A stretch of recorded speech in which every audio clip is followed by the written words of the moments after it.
Manaus is the capital of the Amazon, surrounded by the largest rainforest on Earth. People here are very close to nature. They have roots as deep as their trees. And even their birds never fly too far from this land.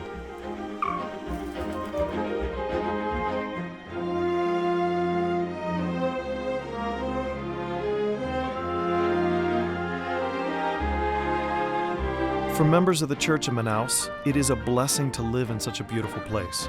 But it was also a challenge to build up the church in an area so far away from other members.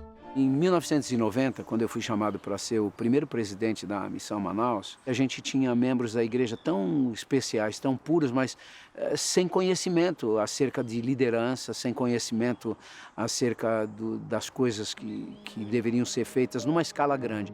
At the time, the nearest temple was in São Paulo, almost 3,000 miles away.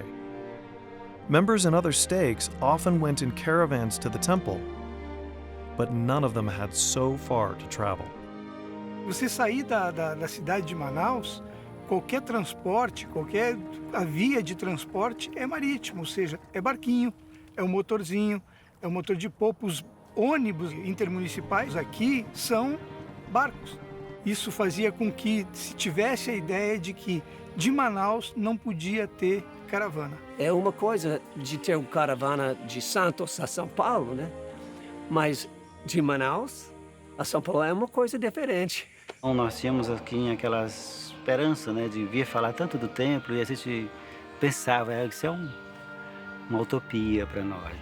Ir ao templo era uma coisa assim, fora da nossa realidade, né? Começou a martelar na minha cabeça a questão de uma caravana saindo aqui de Manaus e indo até São Paulo, podendo levar todo mundo. Eles começaram a trabalhar em 1991 para essa caravana, para essa aventura. O fato simplesmente deles começarem a planejar e de ter ali alguns líderes com visão, como o presidente Wilson Santiago, como o irmão Pedro e a esposa dele, a Glícia, começou a criar-se uma visão do que a gente poderia ser em Manaus. Então já não era só a visão do que era ou do que nós éramos, mas era a visão do que poderia ser. Eu passava as noites desenhando e buscando e planejando, até que num determinado momento eu pude apresentar esses planos para o presidente Costa, presidente Wilson Santiago.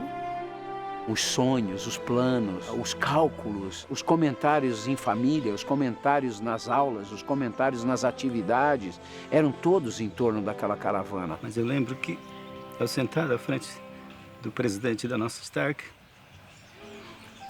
ele disse assim para mim: irmão, você vai para o templo. E eu me perguntava como.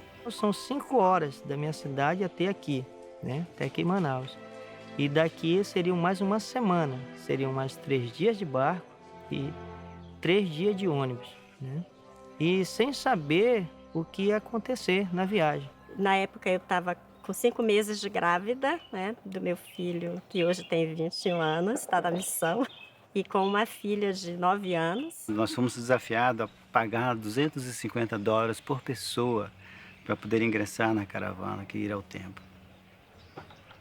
E eu pensei, né, para mim, né, era $750, era um valor muito alto, né? E como eu trabalho com marcenaria, trabalho com carpintaria, eu vendi as ferramentas para ir ao templo. Era a única coisa que eu tinha.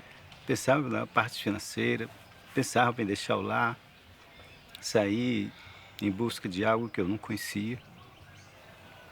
Mas ao mesmo tempo eu tinha um sentimento no meu coração, eu queria ir ao templo.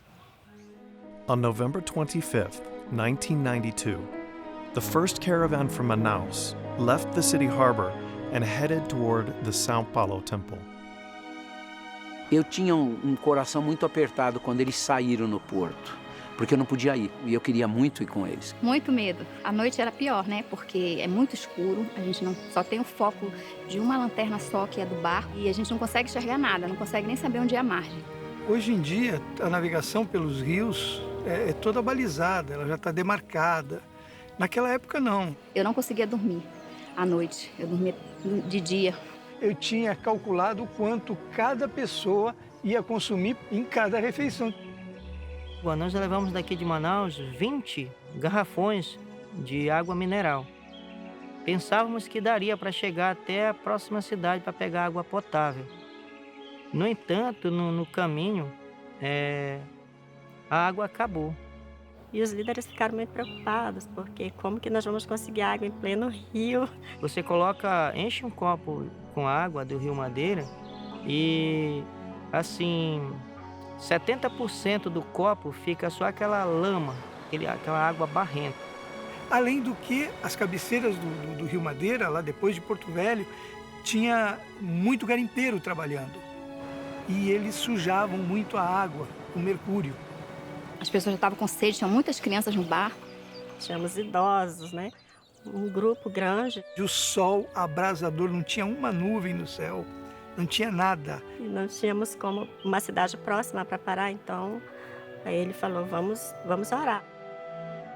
The stake president gathered the members, and together they offered a prayer. Aí depois que nós oramos ao Senhor pedindo providência, e começou rapidamente a se unir assim uma nuvem bem pesada, foi ficando escuro e começou a chover bastante. Não durou mais do que 15 minutos. O tempo exato para juntar panela, juntar balde, tudo que podia juntar água. E assim como aquela nuvem veio, ela foi embora. Nós vimos o milagre, a mão do Senhor naquele momento. Mas a gente se sentia protegido de alguma forma, né? Aquele medo humano, de repente a gente sentia que não devia se preocupar. E nós continuamos a viagem com água sobrando. Era uma irmandade de verdade. Elas nunca assim deixavam assim, uma irmã ficar sozinha. Quando elas viam uma irmã que estava assim, um pouco assim separada, elas chamavam. Eu pude sentir esse amor delas. Isso que é uma verdadeira irmandade. After 3 days on the boat, the time came for the second part of the journey. 3 more days on a bus. Estava chovendo e nós tivemos que descer e pegar nossas bagagens, sair com nossas crianças, nossas idosas no meio da chuva para entrar no ônibus que estava esperando por nós lá. A gente anda 15, meia hora dentro de um ônibus. Lá a gente andou 3 dias, né? Uma estrada super esburacada. O ônibus sacolejou tanto que o para-brisa do ônibus caiu. Along the way, church members who lived near the bus route waited for hours to support the Manaus caravan. Eu lembro que a primeira parada que nós fizemos foi Ji-Paraná. O presidente do ramo nos esperou com uma faixa que dizia assim: sacrifício traz bênçãos. Os irmãos nos esperavam e nós tivemos um jantar e tudo. Muitos daqueles irmãos também se sacrificaram para que nós pudéssemos estar lá no templo.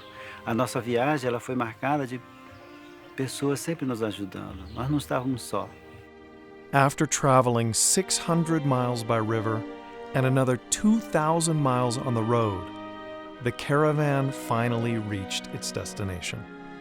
Quando o irmão falou que a gente já estava em São Paulo,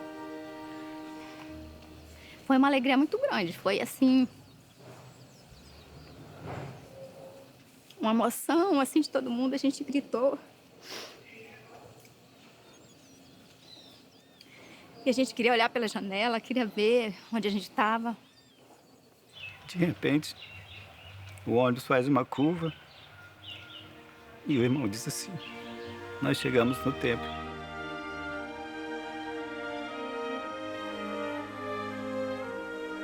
Todo mundo chegou de uma viagem de vários dias, mas todo mundo queria ser casado logo, todo mundo queria fazer logo as suas ordenanças e aconteceu assim. E nós passamos ali uma semana de muitas experiências espirituais. A lembrança que eu tenho é uma lembrança muito infantil, né? Das coisas que aconteceram no meu mundo de criança. Eu lembro do batismo que houve no rio, eu lembro de um casamento, eu lembro de uma alegria por uma chuva e eu lembro perfeitamente do momento em que eu entrei na sala celestial e eu vi os meus pais. E eu lembro do rosto da minha mãe quando me viu, toda de branco, né? E o choro, a emoção dela. Eu não pude me conter. Então a emoção tomou conta. Foi grande, foi muito grande. Eu confio na ordenança que nós fizemos. Eu confio porque os meus pais me deram esse exemplo. Quando nós voltamos, outros irmãos se sentiram incentivados a ir, porque muitas pessoas eu tenho certeza que não foram, não fizeram mais sacrifício por medo da viagem, do inesperado. Né? Mas quando eles voltaram, eles tinham um brilho diferente. Eles tinham uma alegria, uma felicidade, alguma coisa que vinha do espírito deles mesmo. Um sentimento de proximidade com Deus. Eu sabia que dali para frente Manaus ia florescer. E nós criamos nossos filhos dentro desses princípios de que o templo é realmente a casa de Deus. A minha filha, que foi com a gente quando tinha 9 anos, hoje ela já é selada no templo. Os meus filhos conhecem a história da caravana com a história dos avós, minha história também, por estar com eles naquela caravana. Quando nós ouvimos pela primeira vez o anúncio, né, de que nós iríamos ter um templo aqui em Manaus. Né? Isso foi no ano de 2007, no mês de maio, que nosso templo iria ser construído. Então, nossa, foi um momento assim, de emoção total. As part of the Manaus temple dedication, a cultural celebration paid homage to the sacrifice made by the pioneers from northern Brazil. A gente não sabia o que ia acontecer nas celebrações. Eles sabiam que estava sendo muitos ensaios, muitas coisas, iriam fazer muitas coreografias representando o Amazonas, né? A nossa cultura indígena. E aí, quando foi no final que os missionários entraram cantando, aí logo depois veio aquele barco. E quando ele entrou ali, eu lembrei na hora daquele momento, né? Aquele barco, eu estava lá naquele barco. Eu senti vontade de gritar, eu fui. Eu acho que foi naquele momento que eu percebi que eu tinha sido uma pioneira, eu acho. Foi o sacrifício dos irmãos que ajudou muito na construção do nosso templo. Porque quem construiu o templo foi a fé dos santos. Manaus, aquela caravana, primeira caravana, é como um exemplo, é um símbolo, eu acho, pelo amor que os membros da igreja têm por os templos aqui no Brasil. É o templo do Amazonas, né? De todo o povo do norte, né? Eu fico feliz por ter participado dessa história, né? Por ter, com um pouco de sacrifício, que eu acredito que foi muito pouco sacrifício que fizemos, né? Para que essas coisas se realizassem. A caravana de 92, dali saíram os melhores líderes que nós temos em Manaus. Alguns faleceram sem ver o templo deles concluído, mas com certeza, lá do outro lado do véu, eles festejaram muito, porque eles viram os descendentes deles no templo. E ver que aqueles que eram crianças naquela época continuam muito unidos, como se fossem membros da mesma família. Agora, essas crianças são pais, são mães, eles têm os filhos deles, para quem eles contam a história, passando a tradição. A coisa que mais tenho tido, assim, gratidão é por saber que eu tenho uma família eterna. Hoje tenho uma filha selada no templo, tenho um filho fazendo missão, estou preparando mais 2 jovens para irem para a missão.